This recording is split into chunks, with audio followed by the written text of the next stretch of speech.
आज की इस वीडियो में हम देखेंगे कि समाजशास्त्र विषय की उत्पत्ति और विकास किस प्रकार से हुई। समाजशास्त्र विषय में हम मनुष्य के समाज के बारे में अध्ययन करते हैं और मनुष्य का समाज में व्यवहार किस प्रकार का होगा इसके बारे में हम इस विषय में अध्ययन करते हैं।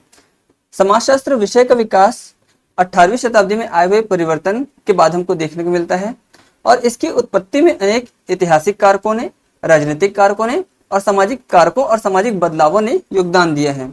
जब हम इसके ऐतिहासिक कारकों को देखते हैं तो हमें 3 कारण देखने को मिलते हैं। सबसे पहला एनलाइटनमेंट, जिसे हिंदी में पुनर्जागरण कहते हैं।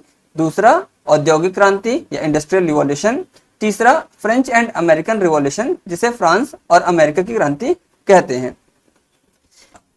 पुनर्जागरण के काल में तर्क पर महत्व दिया गया, विज्ञान के विकास में महत्व दिया गया और परंपराओं को, प्रथाओं को और धर्म को प्रश्न किया गया। पुनर्जागरण के काल के पहले धर्म को, परंपराओं को बिना प्रश्न किए मान लिया जाता था, स्वीकार कर लिया जाता था। परंतु पुनर्जागरण के दौर में हम देखते हैं कि प्रत्येक परंपराओं के पीछे कारणों को खोजा गया, उनसे प्रश्न पूछा गया और अगर वे तार्किक महसूस किए गए तब उनको माना गया। दूसरा कारक, जिसे हम औद्योगिक क्रांति कहते हैं, औद्योगिक क्रांति के आने के फलस्वरूप हम देखते हैं कि समाज में अनेक परिवर्तन हुए, जैसे कि शहरीकरण, नए सामाजिक व्यवस्था का जन्म होना। इसके अलावा उद्योगों का विकास होने के साथ समाज में अनेक प्रकार के आपको समस्याओं का जन्म होते हुए भी देखने को आपको मिलता है, जैसे आवास की व्यवस्था, जनसंख्या वृद्धि, स्वच्छता की समस्या। ऐसी अनेक समस्याएं हमको औद्योगिक क्रांति के परिणाम स्वरूप देखने को मिलती है। तीसरा ऐतिहासिक कारक जो हम देखते हैं वह हमको मिलता है फ्रांस और अमेरिका की क्रांति। अमेरिका की आजादी जो 1774 में हुई है और फ्रांस की क्रांति जो 1789 में हुई है। इन क्रांतियों के फलस्वरूप हमको देखने को मिलता है कि पश्चिम के समाज में जो पहले राजतंत्र पाया जाता था, राजाओं का शासन पाया जाता था, इन क्रांतियों के बाद हमें देखने को मिलता है कि समाज में लोकतंत्र आता है, लोगों का शासन होता है, समाज में समानता आते हुए हमको मिलती है। तो ये हमारे ऐतिहासिक कारक थे।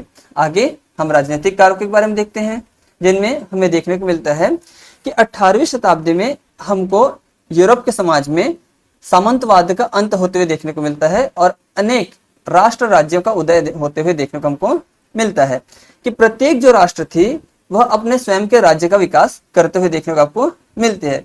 तो 18वीं शताब्दी में हमको यूरोप में अनेक नए देशों का निर्माण होते हुए देखने को हमको मिलता है। इसके अलावा हमें अनेक लोकतांत्रिक मूल्यों का विकास होते हुए हमको देखने को मिलता है, जिनमें फ्रांस की क्रांति के फलस्वरूप हम देखते हैं कि समाज में समानता, उदारता और सभी लोगों के अधिकार की बात की जाती है। तीसरे हम राजनीतिक कारक जो देखते हैं वह यह देखने को मिलता है कि 18वीं शताब्दी के आते आते हमको पश्चिम में अनेक संवैधानिक सरकारों का और राजनीतिक सुधारों का विकास होते हुए हमको देखने को हमको मिलता है कि हर एक जो राष्ट्र होते थे वहां पर जो सरकार बन रही थी वह हमको देखने को मिलता था कि संविधान के अनुसार संचालित होते थे। इसके अलावा समाज में सत्ता पर, शक्ति पर और नागरिकता पर हमको नए लोगों के बीच में चर्चा, वाद विवाद होते हुए हमको देखने को हमको मिलते हैं कि समाज में इस बात पर विचार किया जाता है, समाज में इस बात पर चर्चा होता है कि सत्ता किसे मिलनी चाहिए, किसे शक्ति मिलनी चाहिए, नागरिकता का आधार क्या होना चाहिए। यह हमारे क्या हो सकते हैं, राजनीतिक कारक हमको देखने को हमको मिलते हैं। आगे हम सामाजिक कारकों को जब हम देखते हैं तो हमको यह देखने को मिलता है कि औद्योगिक क्रांति के फलस्वरूप हमको समाज में नगरीकरण का बढ़ावा देखने को मिलता है, नगरीकरण में वृद्धि होते हुए देखने को मिलती है, जिसके कारण हमको समाज में अनेक नई समस्याओं का जन्म होते हुए देखने को मिलता है।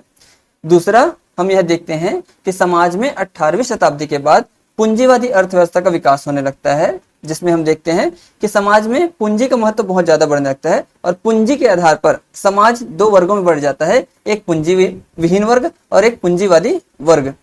तीसरा हम यह देखते हैं कि समाज में शिक्षा का महत्व बढ़ने लगा था, साक्षरता का महत्व बढ़ने लगा था, धर्मनिरपेक्षता का महत्व बढ़ने लगा था। ऐसे अनेक सामाजिक मूल्यों का विकास होते हुए हमको देखने को मिलता है। और अंतिम जो सामाजिक कारक हम कह सकते हैं वह हमें यह देखने को मिलता है कि समाज में लैंगिक आधार पर जो असमानता पहले व्याप्त थी उसमें कमी आते हुए देखने को मिलती है। समाज में लैंगिक भूमिकाएं जो पहले से निर्धारित की गई थी उनमें परिवर्तन आते हुए देखने को मिलता है और सामाजिक न्याय की अवधारणा पर बल दिया जाता है, समाज में सभी व्यक्तियों के अधिकारों पर बल दिया जाता है। तो इन सभी सामाजिक कारकों के फलस्वरूप भी हम देखते हैं कि समाज में अनेक परिवर्तन आने लगते हैं। और समाज में एक नए विषय की आवश्यकता महसूस की जाती है जिसके माध्यम से इन सभी परिवर्तनों का अध्ययन किया जा सके।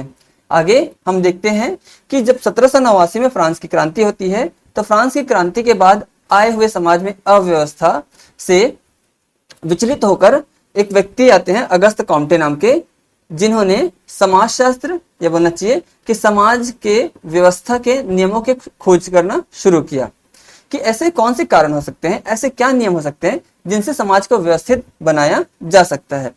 तो अगस्त कॉम्टे 1838 में समाजशास्त्र नाम को देते हैं, हमें यह देखने को मिलता है। इसके अलावा जो शुरुआती समाजशास्त्र के विचारक थे उन्होंने सामाजिक व्यवस्था पर बल दिया, सामाजिक परिवर्तन पर बल दिया और समाज में हो रहे संघर्षों के अध्ययन पर बल दिया।